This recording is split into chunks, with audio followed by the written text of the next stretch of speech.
Hoy estamos con Antonia Rojas. Ella es socia de AllVP y me gustaría que te presentaras. ¿Cómo estás? Muchas gracias, Omar. Qué bueno estar aquí. Yo soy Antonia Rojas, como estabas comentando, soy socia de AllVP, un fondo de Venture Capital. Invertimos en emprendedores y emprendedoras que están transformando la región. Nos enfocamos principalmente en 4 sectores de inversión. Por un lado en FinTech, por otro lado en Human Capital. Luego estamos viendo todo lo que es Smart Cities, incluyendo el sector inmobiliario, incluyendo el sector logístico. Y en cuarto lugar estamos invirtiendo en todo lo que es Human Development, incluyendo educación, incluyendo salud, etc.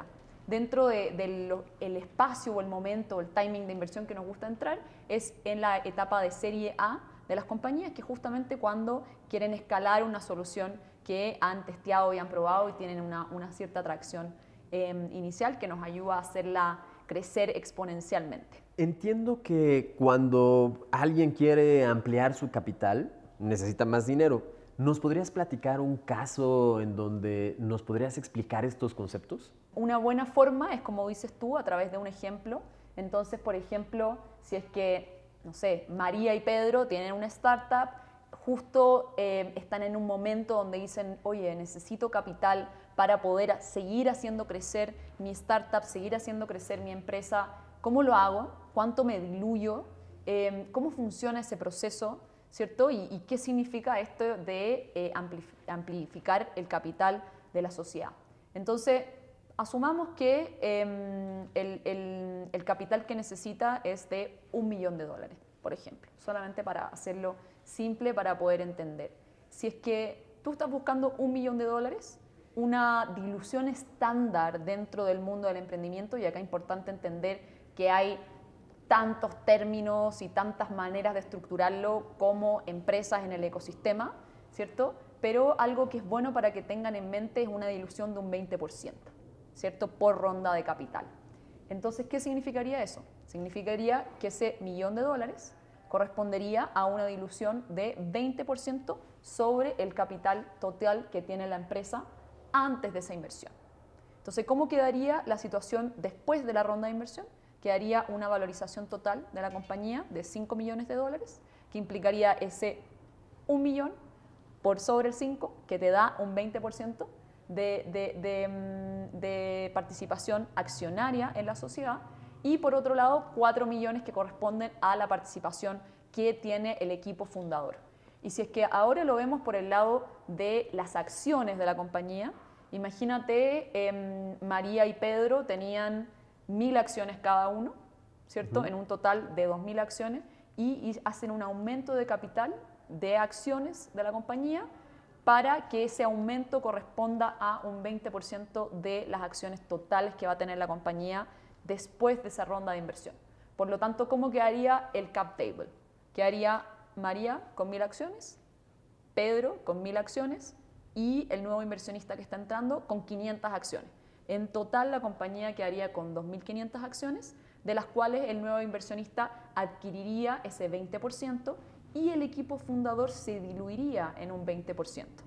Entonces, si bien antes ese 1.000 acciones representaba el 50% del total de las acciones, de un 2.000 acciones, hoy día representaría el 40% de esas 2.500 acciones que tendría la compañía, producto de este aumento de capital que se generó. Entiendo que eso tiene un efecto. Si tengo varias rondas, me voy a ir diluyendo. O sea, tenía Cada 40 ronda en la primera ronda y después me voy a diluyó. ir a un número más pequeño y más pequeño. Efectivamente así es. Y por eso es súper importante tener en cuenta cuánto uno se está diluyendo en cada ronda, porque si es que tu compañía tiene una necesidad de capital constante, sobre todo cuando las compañías están creciendo, y ahí quizás lo conecto de por qué levantar capital, ¿cierto? ¿Por qué no mejor María y Pedro se quedan con el 100% de su compañía y van creciendo con las utilidades que van generando? Y justamente tiene que ver con que al momento de iniciar o al momento de crecer, muchas veces se requiere más capital y después en el tiempo tú vas a ir recibiendo los retornos de esa inversión. Claro, hay una oportunidad que tienes que aprovechar, que tienes una corta ventana de tiempo y entonces pides capital y prefieres diluirte porque vas a crecer mucho más el pastel y aunque te quedes el 20%, 40%, el pastel es muchísimo más grande.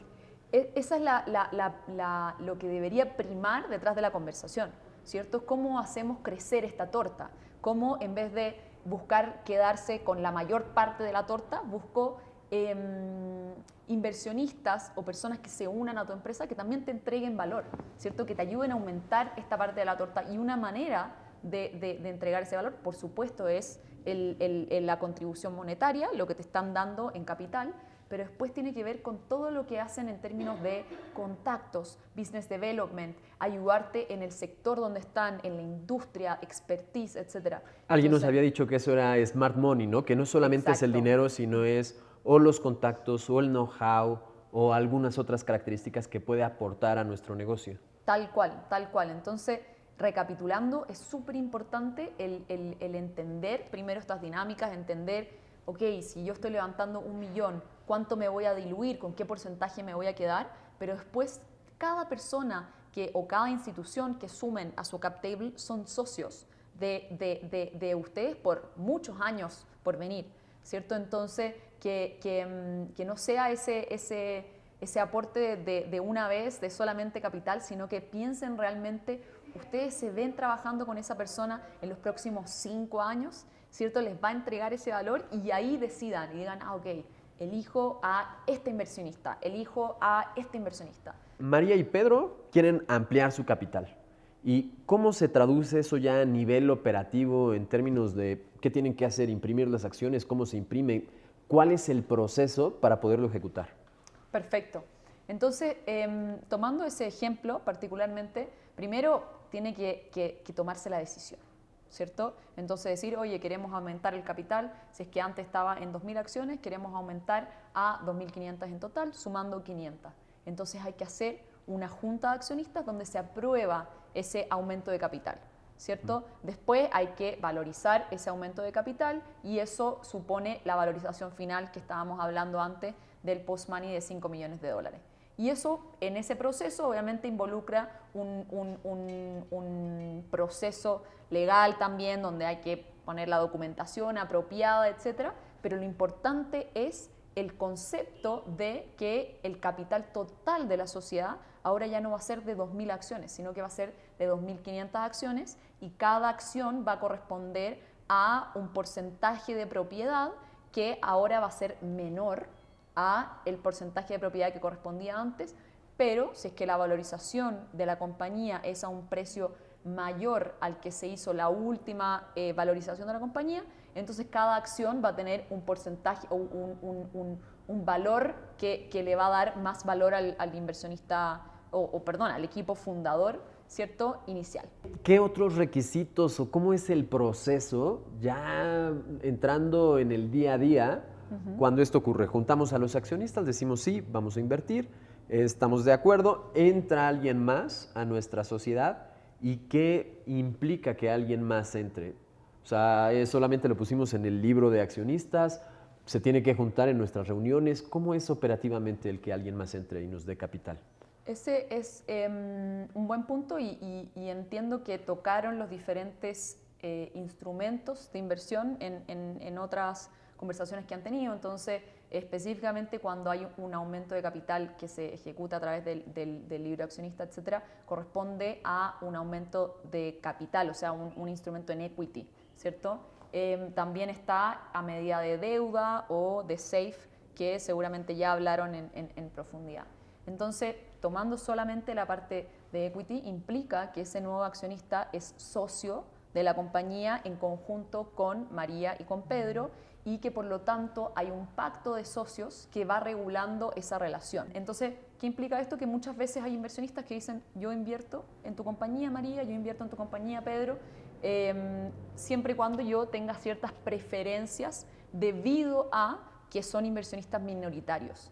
Entonces, estas preferencias buscan proteger de cierta manera a estos inversionistas que no van a estar controlando la empresa, que no van a estar en el día a día de la empresa y que le permiten tener ciertos derechos, ¿cierto? Entonces ahí es donde se regula o se estipula cuál es la relación que van a tener estos socios accionarios mayoristas con estos socios accionarios minoristas.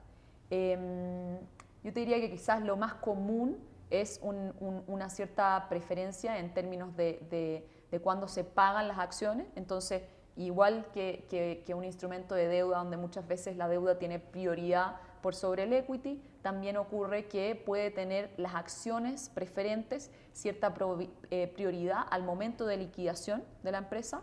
Eso es algo estándar y ahí un poco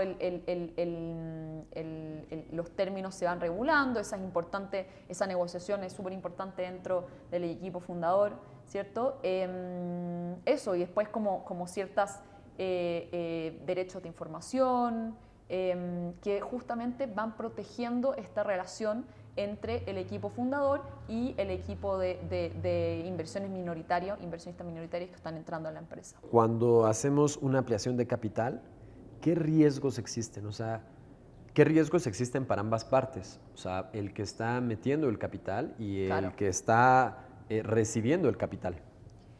A ver, creo que por el lado de quien está invirtiendo, los riesgos son bastante obvios en ese sentido. O sea, uno siempre que hace una inversión, uno sabe que puede perder el capital en esa inversión. O sea, que las cosas pueden que no vayan bien y es parte del riesgo como estructural que tiene la industria del venture capital, ¿ya? Además de eso, se pueden sumar riesgos reputacionales, ¿cierto? Se pueden sumar una serie de... ¿Cómo qué es un riesgo reputacional? Por ejemplo, que haya habido el equipo fundador, haya hecho ciertas cosas que quizás los inversionistas nunca supieron, ¿cierto? Pero que no estaban acorde a una regulación o incluso dentro del capital humano, del tratamiento interno con cómo se relacionaban con el resto del equipo, etcétera, que puede levantar una tarjeta amarilla o tarjeta roja, ¿cierto? Hacia afuera, y eso obviamente que implica un riesgo reputacional para todos los que son socios de esa sociedad. Entonces, eso es un riesgo adicional, ¿cierto? Entonces está el riesgo financiero, está el riesgo reputacional, ¿cierto? Etcétera, y siempre tienes que tener en cuenta que nosotros tenemos un deber fiduciario frente a los inversionistas que invierten en nosotros. Entonces nosotros sí tenemos que ir a dar explicaciones entendiendo la naturaleza, por supuesto, del Venture Capital. Después, por el lado del equipo fundador, yo te diría que uno de los principales riesgos es que no haya fit con el inversionista que están eligiendo, ¿cierto? Que de repente el inversionista o la inversionista tenga una visión de futuro y trate de impregnarles esa visión y no sea lo que el equipo quiera hacer, ¿cierto? O también en términos de crecimiento, que no se alineen las visiones. Entonces, como hablábamos en un minuto, es súper importante el desarrollo de esa relación, ¿cierto? Que haya esa sintonía, que quieran lo mismo hacia el futuro, que compartan una visión de futuro que los lleve no solamente a aportar capital a la empresa, sino que participar activamente del crecimiento de esa empresa y alinear esa visión futura. Eso creo que es súper relevante.